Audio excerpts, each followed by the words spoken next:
Or am I? Good morning, I'm Judith Lay, welcoming you to Praise, the programme that connects faith and daily life. Manx Radio.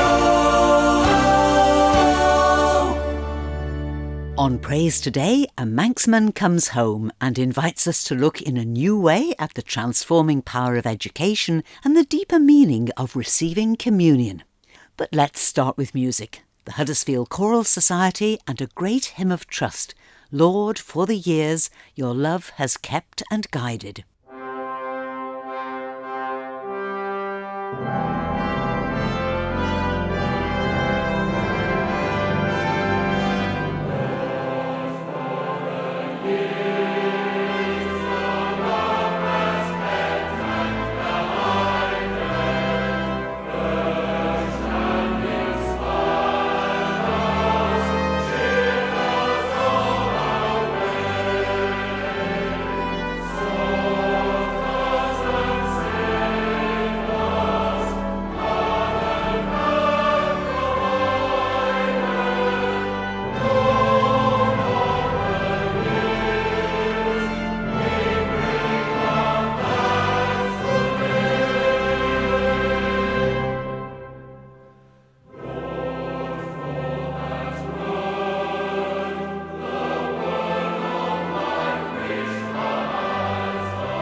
Music there from the Huddersfield Choral Society and Lord for the Years. And now let's meet my first guest. He's Manx-born Rev Daniel Norris, who's making a brief visit home at the invitation of the Ireland Spirituality Network. Daniel led a meeting of the group yesterday, and in a little while we'll hear Daniel explain what he was saying at St John's Mill yesterday morning. But first, let's find out more about Daniel himself. 5 years ago, he was ordained as an Anglican priest and is now based in the Diocese of London, where he's a member of the clergy team at St James's Church in Piccadilly. He's also executive head teacher of a new school, St. Jerome's Bilingual French and English School in Harrow. Daniel's parents still live on the island, and his mother, Linda, will be well known to many as she plays an active part in the life of St. George's Church here in Douglas. But let's begin by taking Daniel back to his Manx roots in Moraun. Well, I was at Moraun Primary School, and it was wonderful to see Eric Quirk, who was head when I was there, and have very, very happy memories of my time at primary school and then moving on to Ballacameen High School. Really inspired by many of the teachers who taught me here to go on to university to study languages and theology. You are here as the guest of the Island Spirituality Network, and in a moment I would love to hear what you were sharing with the group yesterday morning. But let's talk about you and your ministry. You're the head of a bilingual school in London. You're also in ministry in St James's Piccadilly. You have the title of Executive Head Teacher of Saint Jerome, the bilingual school. Tell me about life in Saint Jerome.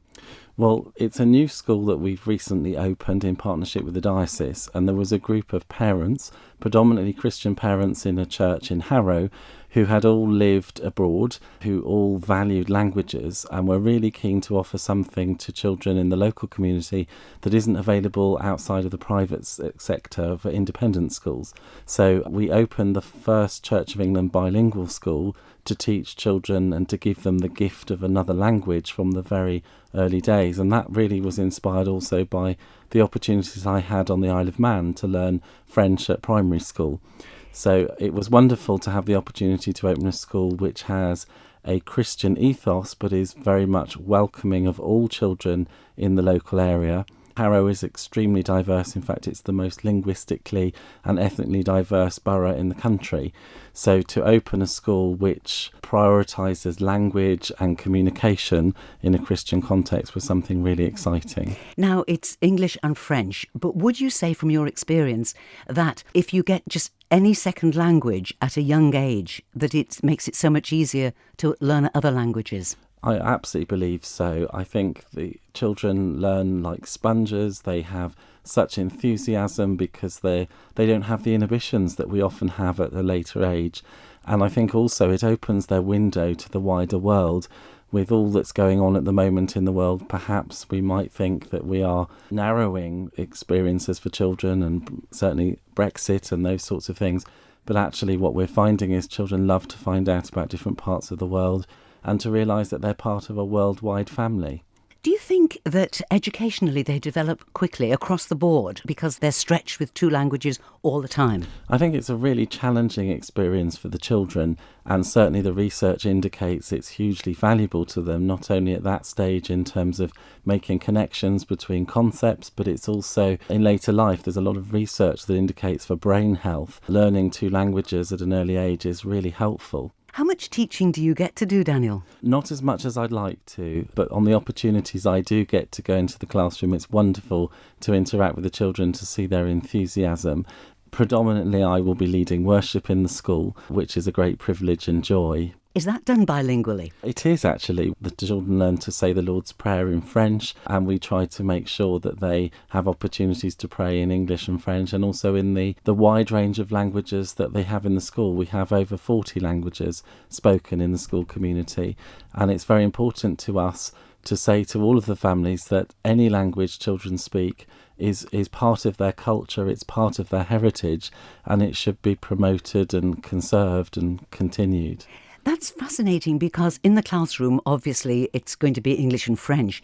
But when the children are socialising, they're going to share other words and phrases from different languages. So the richness of education, formal and informal, must be tremendous. Oh, it's huge. And to hear where words come from and to spot patterns between words is a really wonderful experience for the children. And they realise that actually languages are made up on words from all over the place. So that sort of etymology of where the English language comes from is fascinating for them to find out. We want them to be detectives of language, and they absolutely love doing that. Detectives of language. Great. Lovely. Explain to me, Daniel, the difference between an executive head teacher and the head of school. So the executive head teacher is specifically responsible for strategy and developing the wider partnerships beyond the school. And given that St Jerome's School is a new school, we're working in partnership with the school where I was head teacher previously.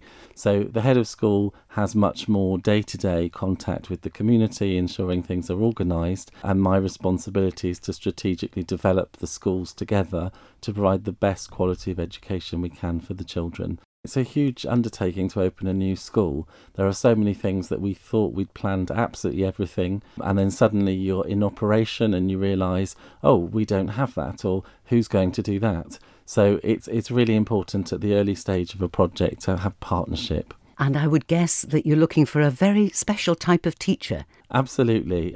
I think all teachers are special. We don't have teachers who are all bilingual, and that's important. We want people who are strong models of English and French. So we are delighted to have native speakers from all over the world for French and English, to give the children this sense that these are international languages and are spoken in all different parts of the world.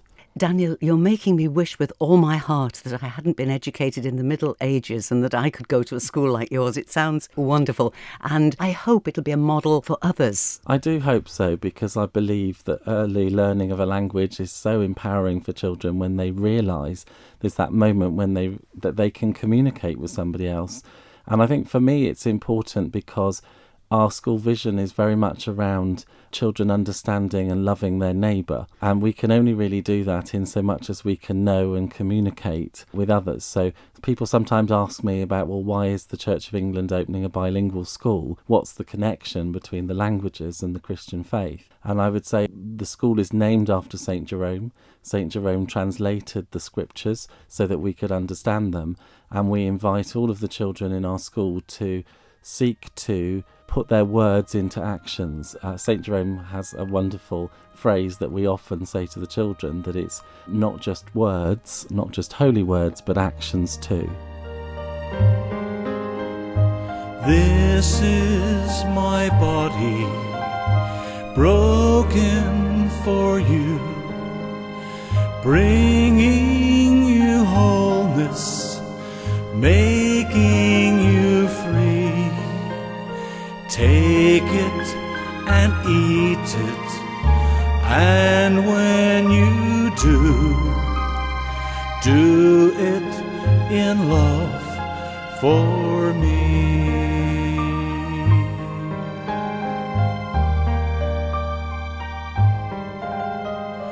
This is my blood, poured out for you, bringing forgiveness, making you free.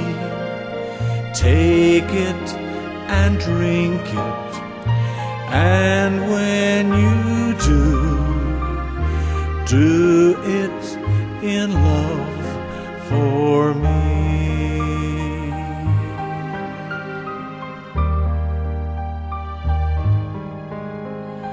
Back to my Father, soon I will go. Do not forget me, then you will see I am still with you, and you will know you're very close to me.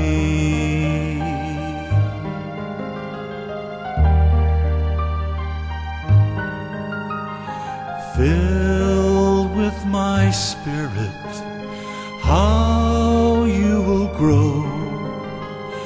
You are my branches, I am the tree. If you are faithful, others will know you are alive in me.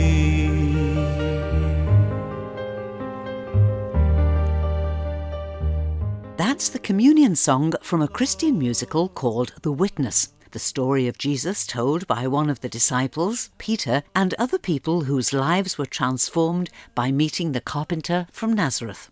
It's a song that's often used in church services that include the giving of Holy Communion, bread and wine blessed and shared as Jesus did at the Last Supper, the meal that he shared with his friends just before his death. And each time the bread and wine is shared now, it reminds us not just of Jesus' death on the cross, but his rising to everlasting life 3 days later, an event that we celebrate at Easter and a life that's offered to all who believe. Holy Communion is also called the Eucharist. The word Eucharist literally means thankful or grateful, that Jesus died out of love for us. But our thanksgiving can't be in word only. In taking communion, we then must go out into the world and show the same unselfish love. And this is at the heart of what Rev Daniel Norris was saying when he talked to the Ireland Spirituality Network yesterday. He was reflecting on what it might mean for us to be blessed, broken and given to the world. Let's rejoin Daniel now as he explains what he was talking about. It was such a privilege to meet with the group and to talk about these themes. We explored very much what it means to experience a Eucharistic life. The Eucharist is an incredibly powerful tool for uniting us as we gather around the table. However, unfortunately, what has often happened is that it's been a source of division, which is very regrettable. So we were talking about whatever our tradition or whatever denomination or practice we have, what it might mean to live a Eucharistic life, one informed by Christ, who invites us to share God's love with others. We reflected very much around this sense that we are all made and loved by God, and that we are blessed and that we have the opportunity to share that with others, but also a reflection that this Eucharist happens in the real world, where we know that things are not always as we would want them to be. And we reflected very much upon the fact that we are not always the people that we hope to be. And so in the Eucharist there is the opportunity to say sorry, to seek forgiveness, and to seek to build bridges. And so we were very much thinking about how our own brokenness might be transformed into loving and supporting others. And if we are able to be truly honest with ourselves and with one another, that has the most incredible opportunity to enable us to feel included. We talked a lot about hospitality and what hospitality might mean, and the fact that the Eucharist involves sacrifice. It involves Jesus ultimately going to the cross, and therefore we were talking a bit about how sometimes we might need to enlarge our own hearts to welcome others, and that might be costly for us. And I think sometimes we almost go through the motions. We can say the words, but I think what we are invited to is something much deeper than that, something to share. We cannot take bread and forget those who are hungry. We cannot take wine and not think about those who thirst.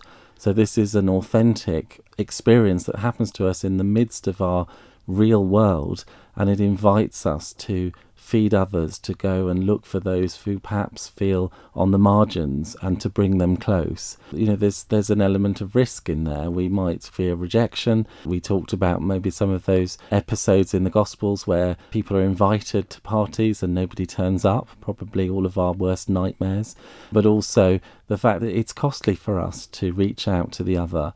And in the current climate where we are talking a lot about self-isolation and separation from others, that reaching out to one another despite some of those circumstances is going to be really important as we seek to care for one another. Daniel, the blessing part of it, where ought we to feel blessed? Where are the blessings for us? I think the Eucharist speaks of a generous God who loves us, who is willing to sacrifice himself in going to the cross for us and loving us. And so whatever our circumstances, we have a message to share of love for one another, and that we can reflect on our own lives. And there are many, many things that we do have as blessings. And I think to spend some time over the period of Lent reflecting on those is a really good opportunity for us to say thank you. The word Eucharist means thanksgiving. It's a celebration that is both joyous, but it's also a broken-hearted celebration because it happens on the night before Jesus died. And the words of someone who is close to death are poignant. And so I think for Christians, this celebration that is real, that's grounded in our brokenness, but offers us a future picture of how the world could be, is really exciting. In a sense, we're rehearsing what we believe is to come, a world in which all are fed, where everyone is valued, and where everybody can come to the table in heaven as on earth.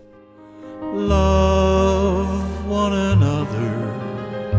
I have loved you, and I have shown you how to be free. Serve one another, and when you do it in love for me.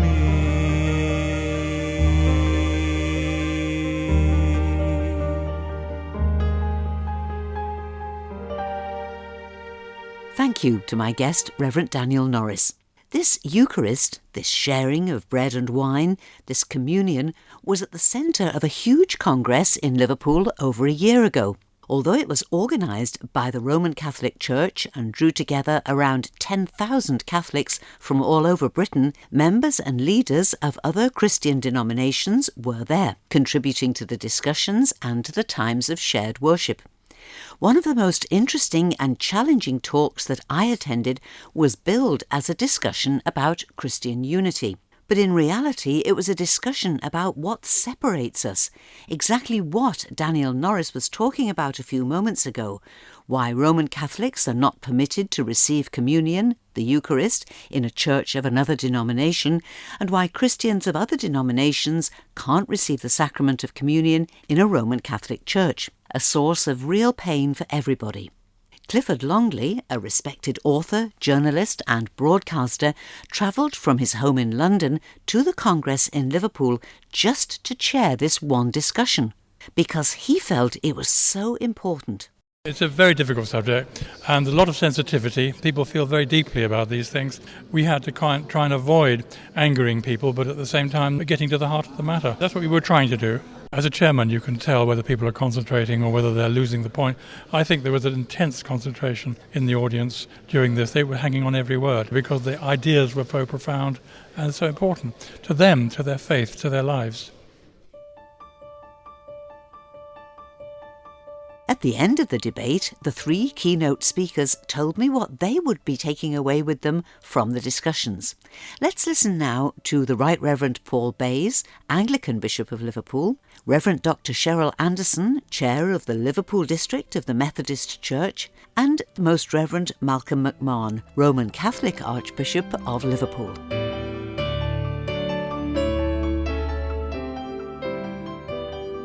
Christian unity is not easy, and of course it's not complete. We need to keep on talking to each other. But all my life I've received gifts from other churches. I was trained at a college which was half Methodist. I learned such a lot from the Roman Catholics when I was training. I see it this way. It's true that we're not there yet, but instead of looking ahead to what's not been done, let's just look behind to the distance that we've come in learning to love each other, to stand together for justice.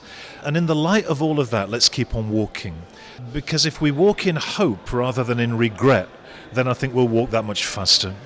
I think it's interesting to see how many conversations there are in the world and also in the UK between Roman Catholics and Anglicans, between Methodists and Roman Catholics. The official conversations are indeed still going on. The very first paper that ever came out from the Anglican Roman Catholic conversations was about communion. And to a certain extent, we just need to remind ourselves of how much agreement there was then. We haven't got there yet. And I mean, the big difference, of course, is that for the Roman Catholic family, sharing communion means we've reached the end of the road. Whereas for some other families, including my own, sharing communion means that it will help us along the road. And it's hard to square that circle. So the question is, what you're going to do in the meantime? I believe what we should do in the meantime is pray together, and we do, work together for justice, and we do, and keep on talking about how it is that we can share together and become more fully one, and we do. And there's a lot of sweat needed to do that. And there are some tears to be shed right now, but also there's a great deal to celebrate.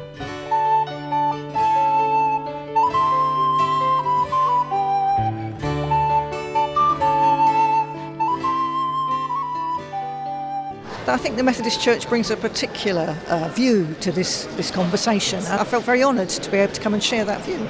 I think we find ourselves in a very difficult position, and we do have different traditions and we do have different understandings of the nature of the Eucharist. I think the Methodist Church, in a way, is in a unique position because the nature of the Eucharist is not something that we spend a lot of time worrying ourselves about. What we're concerned about is what impact does the Eucharist have on the way you live your life and the influence you're able to have in the world for good. John Wesley said there is no holiness except social holiness. It means that we have to do this together. You know, it's the impact we have on society and on people's lives, and the transformative nature of the gospel is what we need to share.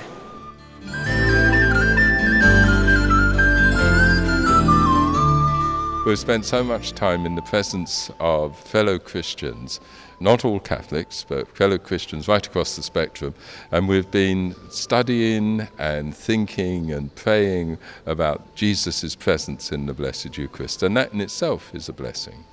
In the youth program, we had this lovely young woman, Catholic evangelist from New Orleans, and she came across to England to talk to our young people, young woman, she's married, they have a 1-year-old child, and she can still spend 50 occasions during the year telling people about the love of Jesus in their lives. So she spoke for an hour, lots of jokes and fun, just to remind us that each of us is very special to the Lord, that we're all here because he loves us into being and continues to love us. That's a very simple message, and we forget it all the time.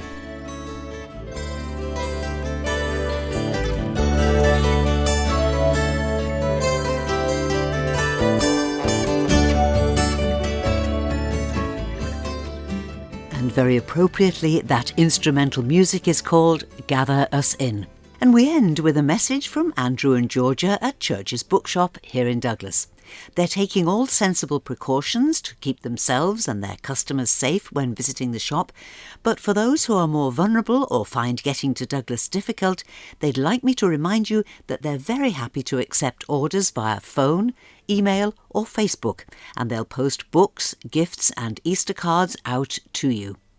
And Church's Bookshop is also hosting a new weekly podcast called The Anvil.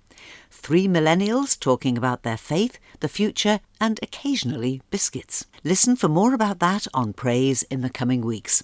And in these uncertain times, Praise will be here with news and interviews from the wider Christian world, music to lift you up, and most importantly, the unchanging message that there is one who stands alongside us in every situation with a love that will not let us go.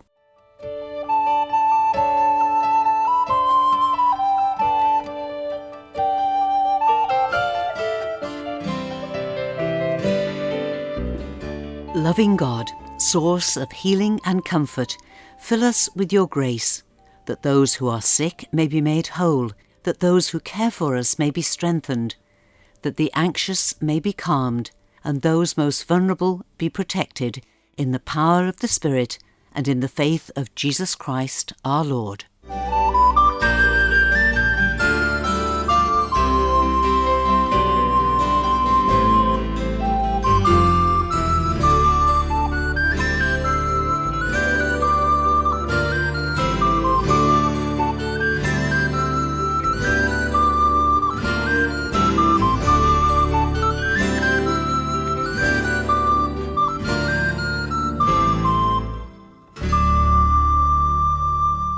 And that's all that we have time for today.